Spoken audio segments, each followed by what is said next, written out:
Welcome to the next episode of Call to the Bar, International Law Over Drinks, a series of informal conversations about current issues in international law, life in academia, and whatever else is on our mind. In these conversations, we are speaking off the cuff and without the benefit of footnotes, and nothing we say should be taken to have been thoroughly peer-reviewed. I'm Dr. Tamsin Phillipa Paige, Senior Lecturer at Deakin Law School, and I'm joined today by Professor Gina Heathcote, Professor of Public International Law at Newcastle Law School. Today we are discussing Gina's work on queer theory and oceans law. Gina has a chapter in queer engagements with international law and naval warfare, weapons development and international law, and uncrewed vessels, all interrogated from a queer theory perspective. You're also working on a monograph on queer oceans law. But Gina, before we dive into the world of queer oceans, first of all, what's your drink? Hi, Tamsin. Lovely to be here. Well, actually, I'm having a kind of mug of black coffee, and the type of coffee is a Shoreditch coffee brand called Grind, which is sustainable both in all its packaging as well as the coffee that they source. It's morning here in Newcastle, and I just need a lot of coffee to get going. And I am from Melbourne originally, so the type of coffee matters quite a lot as well. What are you drinking?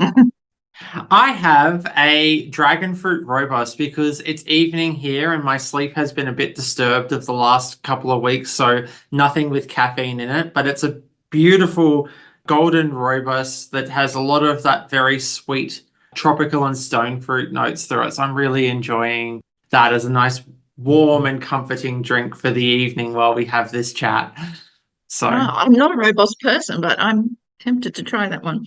I prefer robust to pure herbals when I'm having a caffeine free it's a personal preference. Can't explain it, just a thing. Maybe spent too much time with South Africans through my doctorate. A fine tradition when people first appear here on the podcast is that we discuss how we got to know each other. Now, from my memory, we met when you visited Adelaide Law School in 2014 at the start of my PhD while you were still based at SOAS. And you ran a seminar for the PhD cohort on building a strong thesis and the craft of writing a PhD. From there, we got back in contact in 2019 when I read your book, Feminist Dialogues in International Law, and sent you a quick email to thank you for citing one of my pieces in that. After that, there was a visit I was supposed to take to SOAS that got cancelled because of all the COVID lockdowns and travel restrictions. And then you ended up back in Melbourne for a while, and there was a lot of coffee and catching up then. So how does this story look from your perspective? Well, coffee in Melbourne is always part of the story, I imagine. But yes, absolutely. I remember meeting you in Adelaide. I couldn't quite recall what year it is. So if it was 2014, it was. I don't remember running a doctoral workshop, but I'm really glad I did. And that I did get to meet you. I thought it was just a normal seminar. I think I did a presentation as well. But what I really remember is how pleased I was to encounter someone else working on the laws and the use of force and collective security from a critical feminist and queer perspective. From my book, that was what I hoped for, that people would come to this area of law where I felt there was insufficient sort of deep feminist analysis with the constructs around collective security. So I was like, yeah, somebody else. And I guess it just kept an eye out to kind of see where your career went from there. And I guess I would also probably add that both of us had Di as a mentor, have Di Otto as a mentor, and I think that that's been a kind of point, being able to kind of connect through our careers. But also, it's just a privilege and lovely when someone writes to you to let you know they read your book or at least looked at some of the footnotes. It's always nice to find out who's reading and picking up what you've written in the past. So thanks for doing that as well. No, it was absolutely my pleasure. I was still very much only just post PhD when I saw that, and I was a little chuffed that you thought well enough of my work to cite it. So it was a really, really happy moment for me, and I'm really pleased from how the friendship has grown that I did reach out and say thank you. So it's been really nice. Now, for our early career listeners, perhaps you could say something about how you got into international law and the career path that's brought you to your current position. Yeah, sure. There's a couple of versions already out in the world. I think in the conversation with Emily Jones and Hilary Charlesworth in Feminist Legal Studies, there's the standard version that I tell people, which is obviously true. During my LLM, which was in Women and Law at Westminster University here in London, nearly all the work that I did was on feminist methods. I actually did a dissertation on the Protocol on Trafficking to the Convention on Transnational Organized Crime. So I wasn't looking at the use of force or collective security. But in my last semester, I needed one more module and there were no more feminist ones left for me. So I took IHL and the law and the use of force, which had no feminist content, of course. We're talking about like early 2000s. And I got this terrible mark on my final essay. In fact, the convener, the marker said, you can't talk about feminist theory and the law and the use of force. So I was like, I can't prove you wrong. And well, of course, I did a doctorate and then wrote the book on this. So, that's how stubborn I am. And of course, by the time I finished my doctorate, I was sort of looking for an academic job. But yeah, I mean, I guess maybe there was more of a plan than that. But the doctoral thesis was really like, I know, I think I'm onto something here, and I think I need to go and do this properly. But then again, there are other stories that I could tell. There's a picture of me age 5 in a women's lib t-shirt. So maybe you could say it started then. During my undergraduate, I wrote one of my last essays was looking at the problems with the reproduction of heteronormativity in arguments for gay marriage. So, maybe I was always going to write a chapter in a book on queering international law. So lots of different things, but maybe as much a commitment to doing and working and thinking in the spaces that matter most to me, have perhaps influenced my trajectory. And my current job, which is at Newcastle, well, as I was at SOAS, as you mentioned, for 17 years. And in fact, I came to SOAS just as still finishing my PhD in a part-time senior teaching fellow fixed term post and never left. Well, I did leave in the end because, after making it to professor, I was really pleased to think, well, maybe I need more than one job in my career, and have landed at Newcastle Law School, which has been a fantastic shift for me, and thinking and taking stock of, what started as, part-time post at the end of my PhD, and now is kind of where I'm at. So yeah, just a kind of commitment to following, what feels good and right at the time, and both intellectually, but the spaces and places I've been able to work with. And yeah. Yeah. And, for any of our PhD listeners, do not underestimate the value of spite in getting your PhD finished. Yeah, and I guess when, two when there features out. Actually, yeah. Sorry, go on, Tamsin. I was gonna say when everything else has been stripped away from your motivation, the spite to prove someone who didn't think you could do it wrong is a wonderful motivator.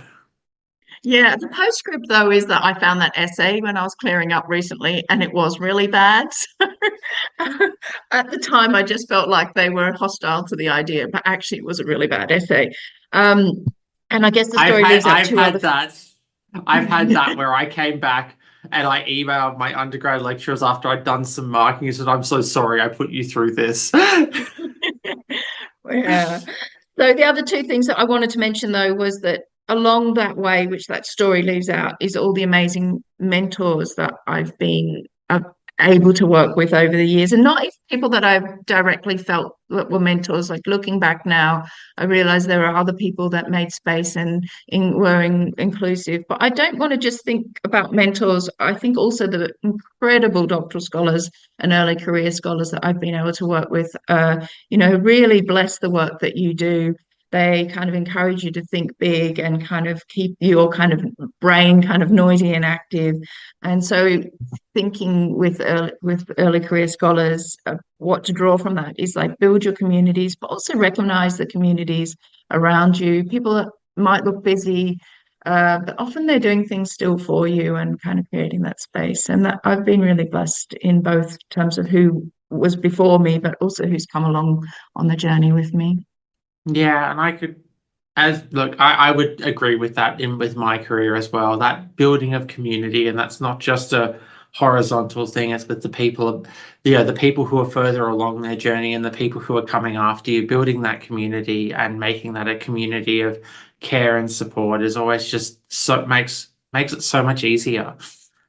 So yeah. Yeah, I remember the first time I had to teach, which was in the first kind of weeks of my PhD, and the colleague who was running the module, which was on jurisprudence, he said to me, oh, you'll be best this year because you'll be closest to the students. And it was such a lovely thing to say. Obviously, it wasn't the best teaching I'd ever done. It was probably pretty bad. But he gave me permission to kind of just really be who I was at that point. So I Yeah. guess I'm a bit more philosophical, but looking back on kind of those little interventions along the way, they're not necessarily the people that become the main mentors, but those communities are really valuable, I Yeah. guess. I remember before the first time I taught, being told by someone with a lot of teaching experience, remember, you've forgotten more about international law than 90% of the students you're teaching will ever know. And as someone Mhm. who didn't feel qualified to go in and teach at that point in time, that was it gave me the confidence to step into that classroom and actually teach. So it was, yeah, those things matter. But we should move Absolutely. on to Oh, our yeah. main event.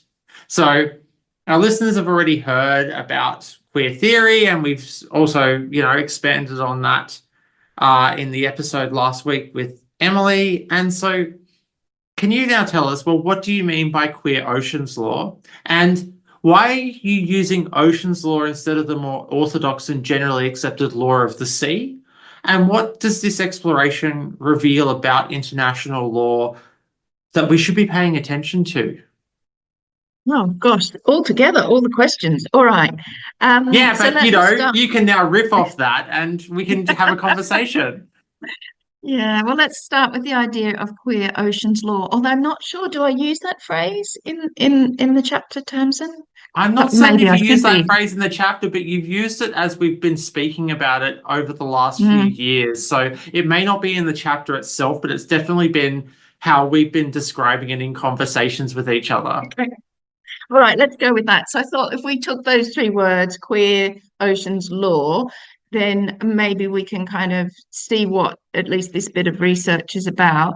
So queer as method, and in terms of method, maybe it's no surprise to hear I'm a feminist theorist, and feminist methods is like my main passion, feminist legal methods in particular, although I think of feminist legal methods as always learning from and with feminist methods outside of legal projects. Um, my commitment to feminist methods is really about exploring what I term plural feminisms.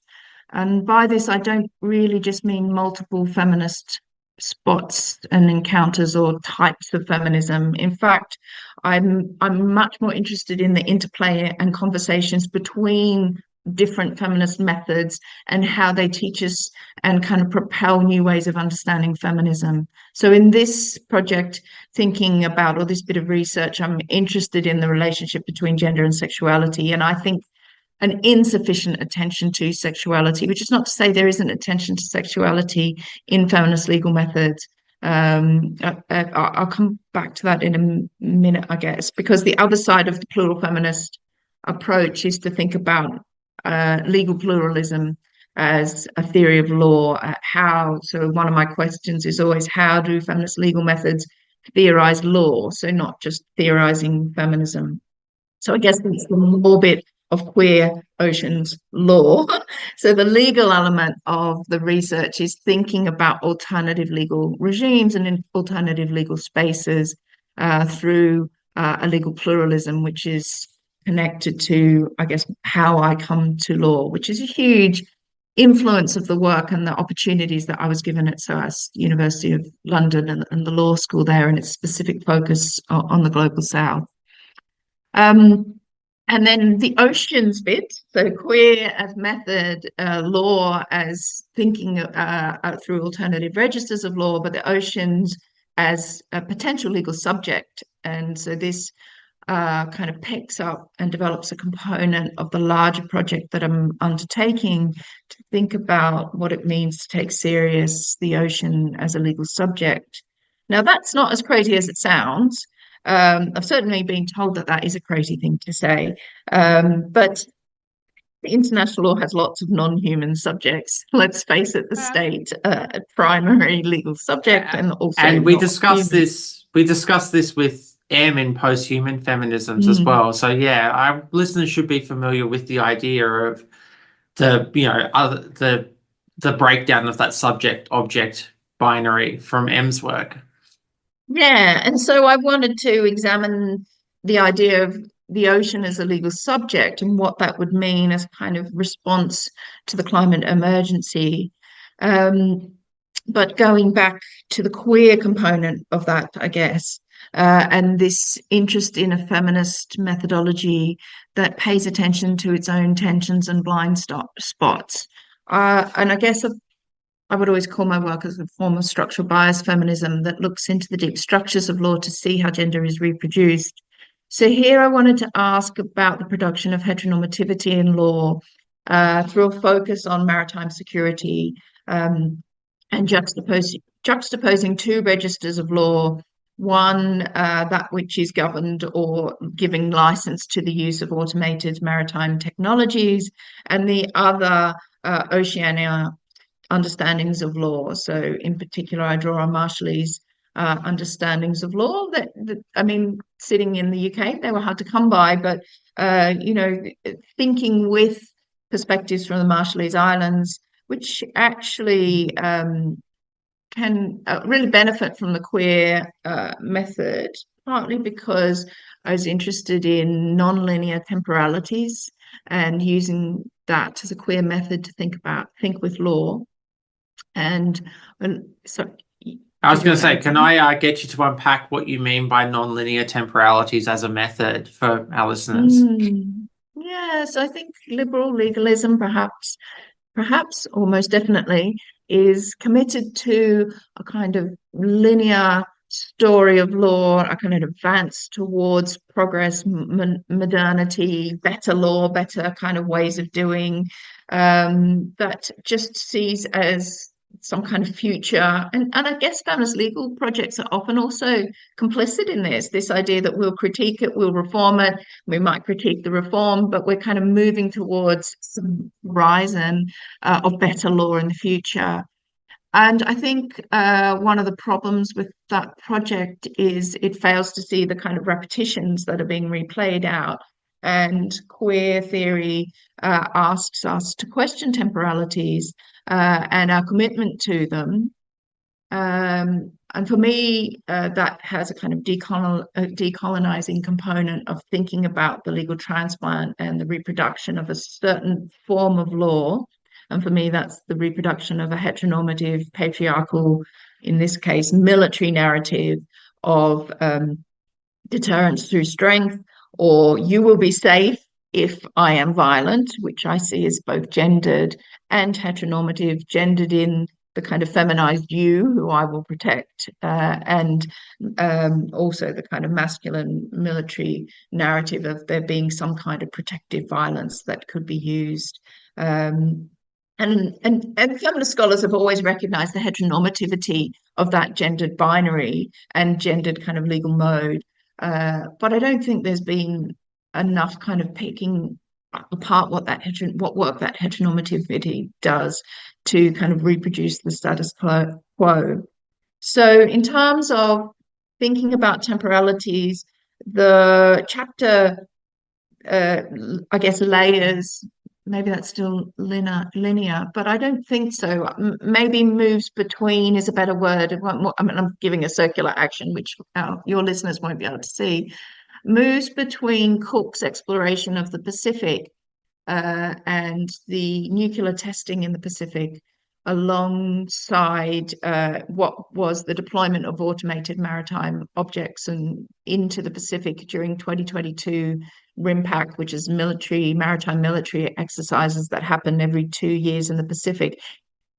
ocean. And actually, I had a look to see what happened this year because I realized it was 2 years since I started writing and researching this. And of course, RIMPAC happened over the last few months. And it turns out one of the big successes this year was that they didn't just deploy automated maritime objects, but the Republic of Korea, being kind of championed by the US, were able to have a successful live fire exercise using automated maritime object, just one, but a huge, big automated ship, essentially. So what does a successful live fire exercise mean? Means they were able to fixate on a target and send some kind of destructive weapon towards it. And yeah, Mhm. and the question that both of us will come to as queer theory of like, how is that a success? Um, Well, they were able to get the ship, as far as I understand, to locate the item and destroy it oh, without and any human I in the loop. understand, Yeah, and yeah. I understand that that's a success from a military point of view, but from a broader humanity and queer perspective, is that really a success for humanity? Yeah. Oh God, no.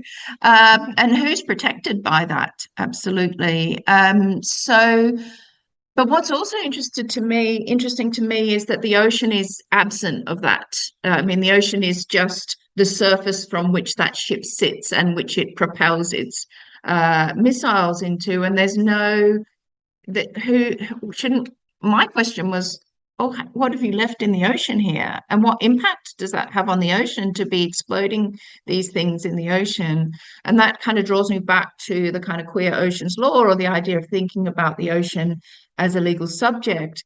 um, I mean, I also look at a kind of one of the problems for these technologies, and it's interesting that they've reduced down to just using one or these very big ships now.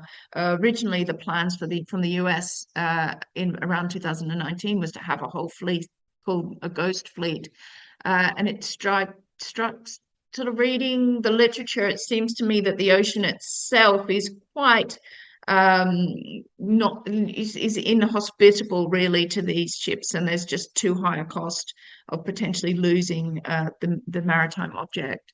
But I also think, what impact do these objects have on the ocean is not a question that seems to be asked. But obviously, and this takes us back to the repetitions, the explosion of so many nuclear devices in the Pacific has an environmental impact not only on humans but on the non-human world as well.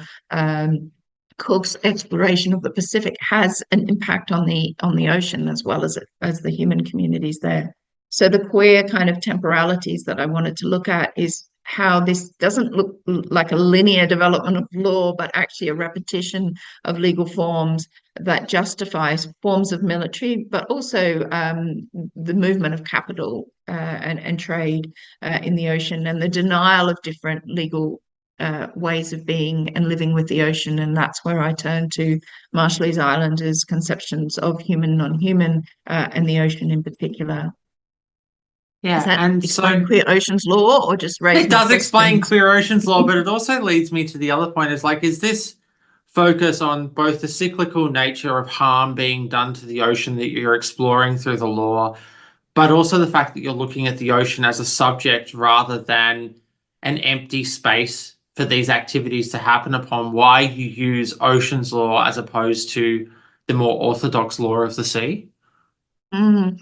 So definitely the first one, and I just want to pick up thinking about harms. I think queer theory allows us and pushes us, and I'm probably thinking of the work of my SOAS colleague Vanya Hamzik here, to pay attention to both the discursive and the direct violence.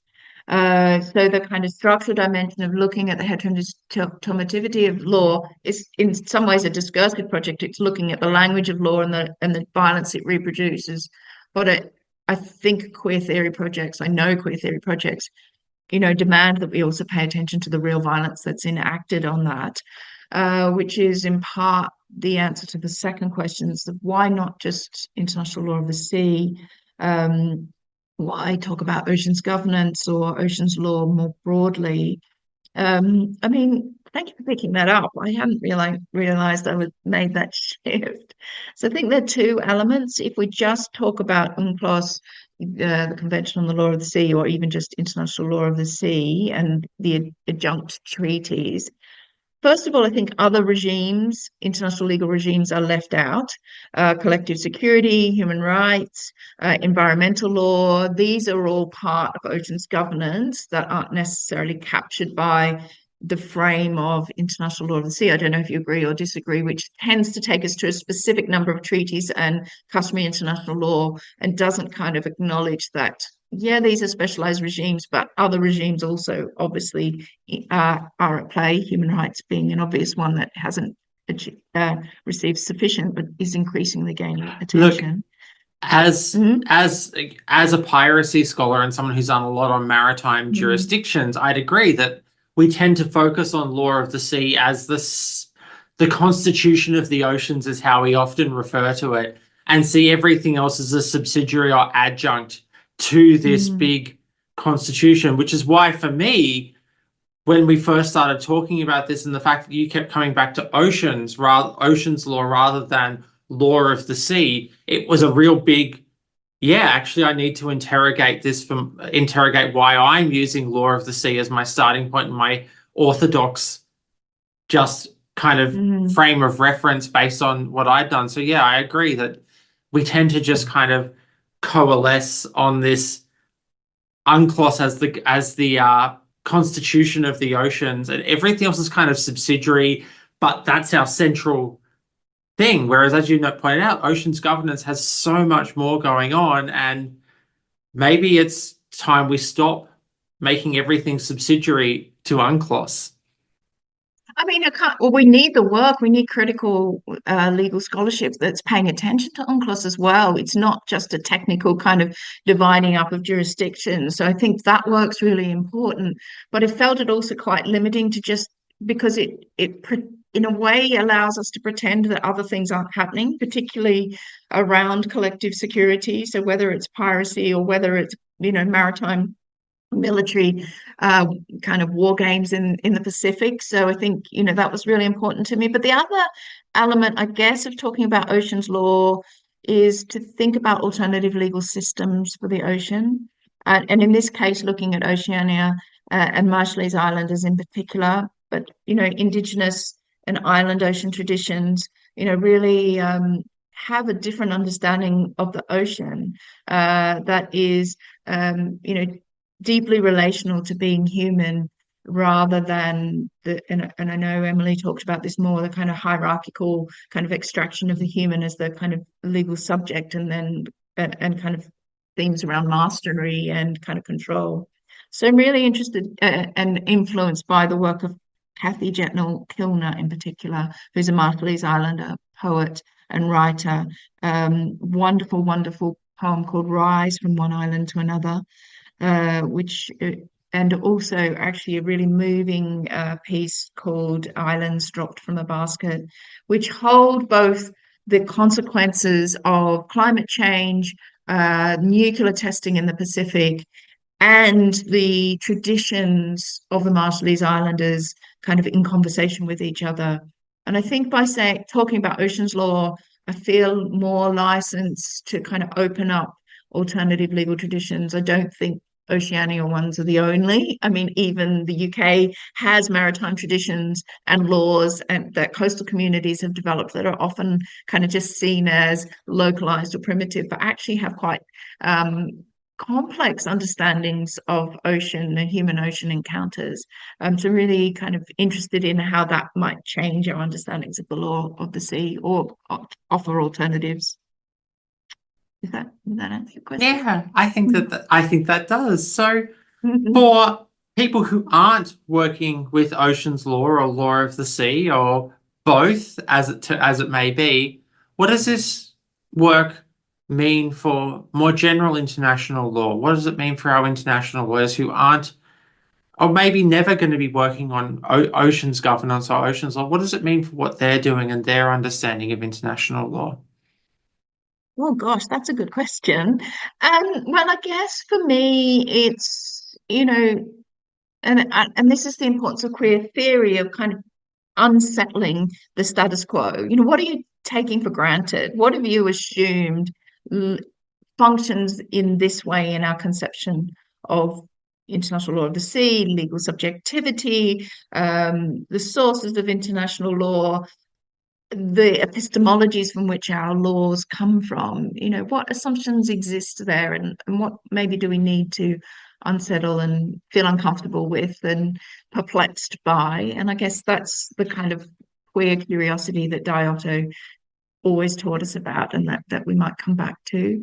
But for me, that's both small and big project, right? So it's the small bits of law that we've taken for granted that kind of direct and frame our understanding, or even the treaties that dictate the area of law. But it's big too in terms of learning with, say, Ratna Kapoor's amazing book on gender alterity and human rights, which asks us to say, are you sure there aren't other alternative legal traditions that we could be thinking from, that we could have a legal pluralism that's not just looking at what laws are right in front of us, but actually ways of thinking behind the law that might really reorientate what we ask of law and how law might function in the future.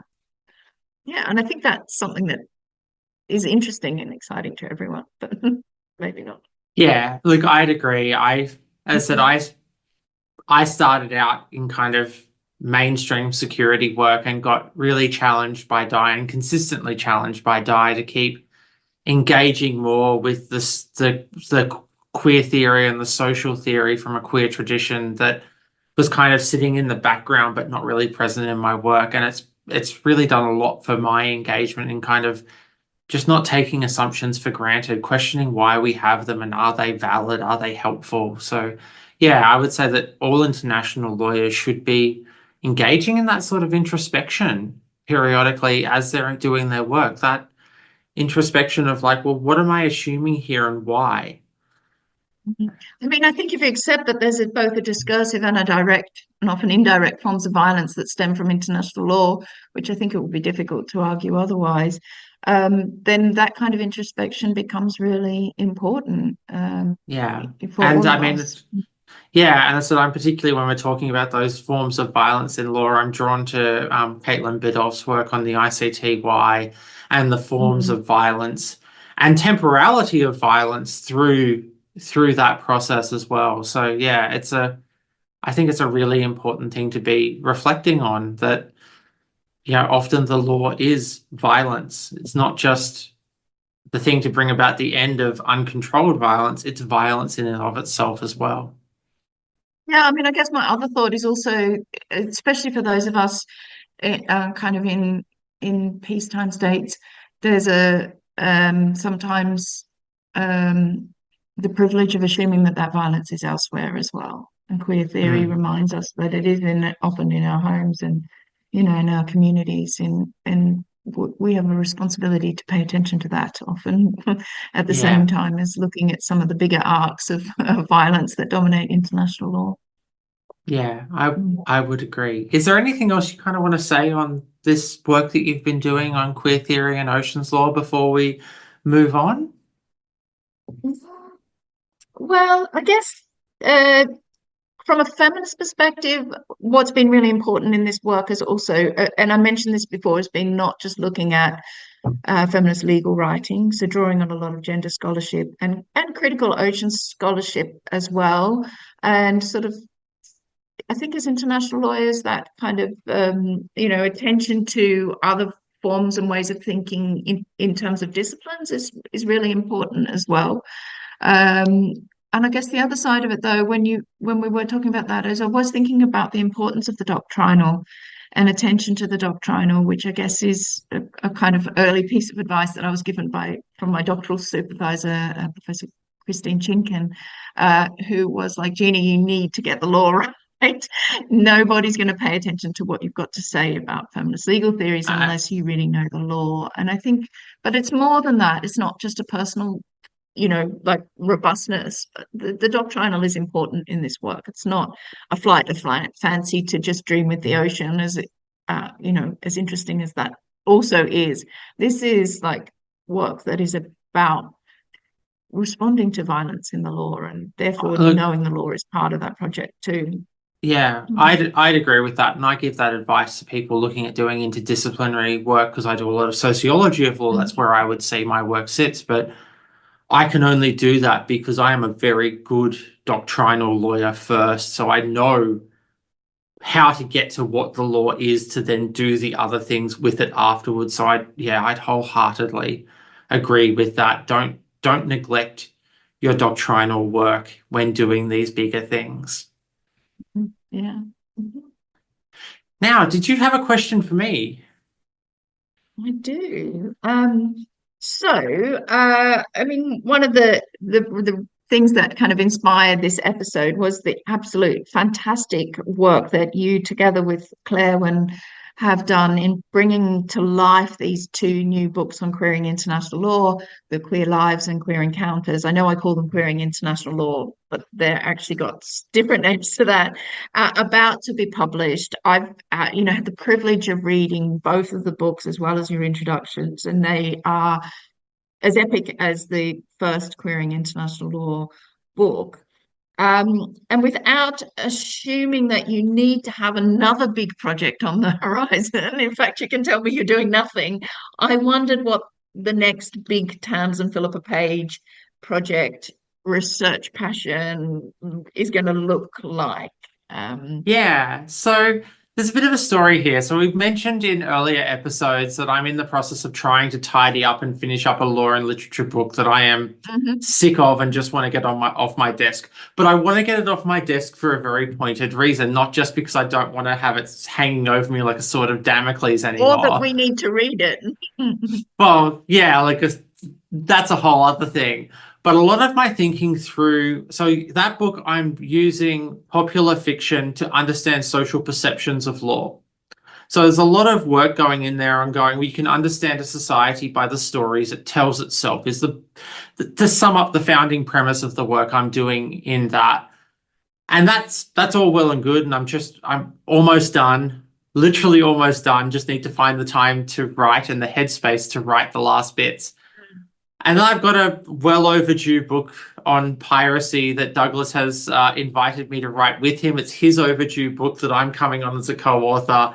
And that'll be fun because that's going back to the greatest hits tour. So there's small projects that are being tidied up. They sound But the like two reason, really big projects, just but sure, let's call them small. well, they're small because I know what's going on with them. I know what's doing. It's just a Yeah. matter of getting it written up. It's not big Yeah. And they're conceptual, closure but projects. They're the end of, I guess. they're Yeah. the end of. But the reason I really want to get them done is that all of my thinking through law and storytelling and what stories can tell us about law has also got me in conversation with some conversations I had with LJ Ma on work that she's done around court judgments as a form of biography.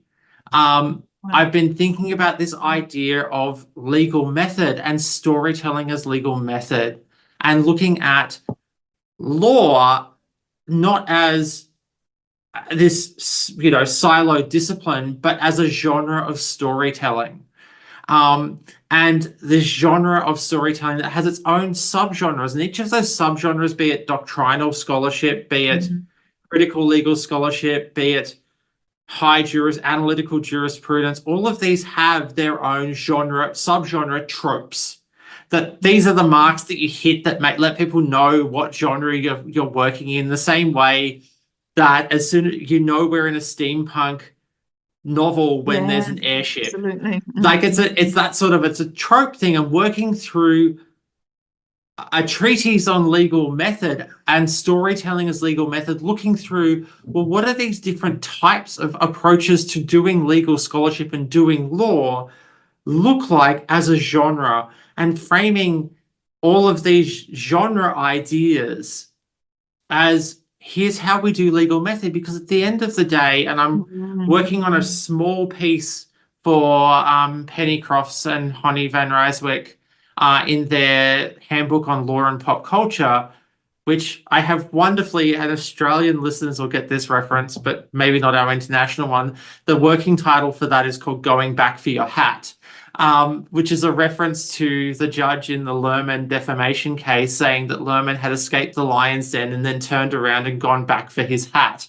Um, and Right. making this argument that law is pop culture.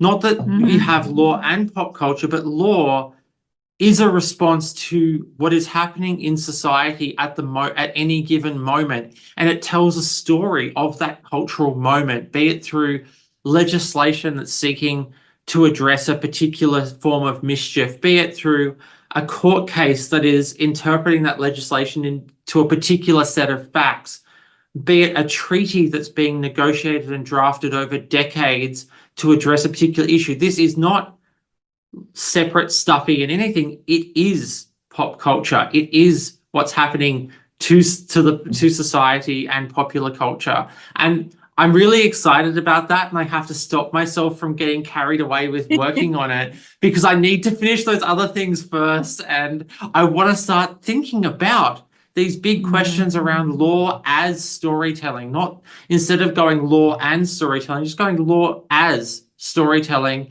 and storytelling as legal method.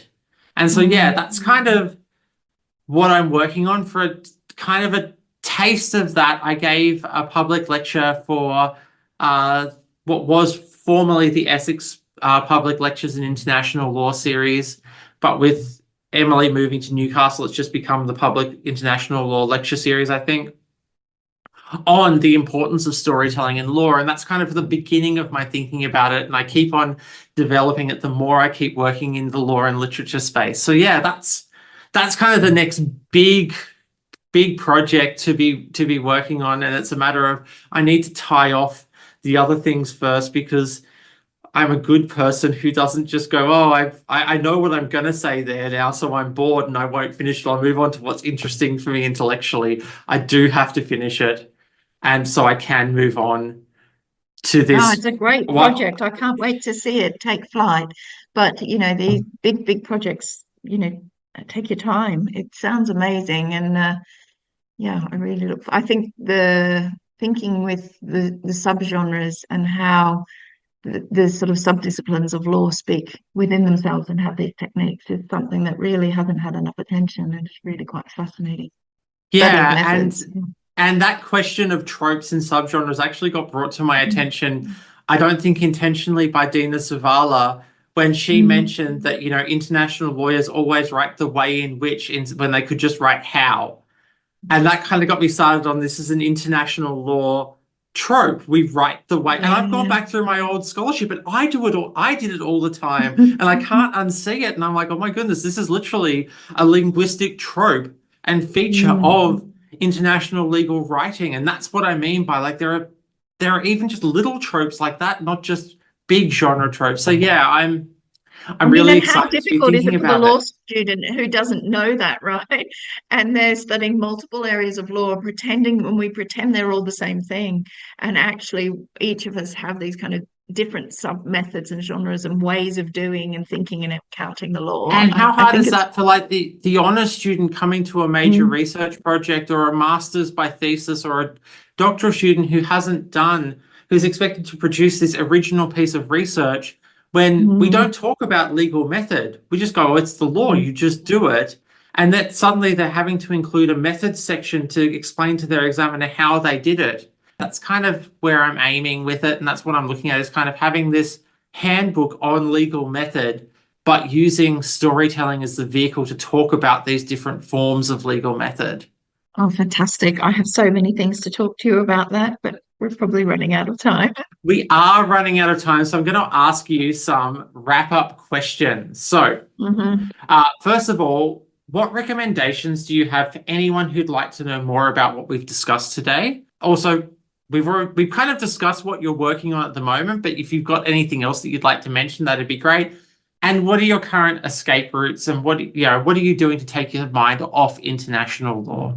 So obviously the first recommendation are the two Queering International Law books, which are about to be published. I think it's early October when they come out.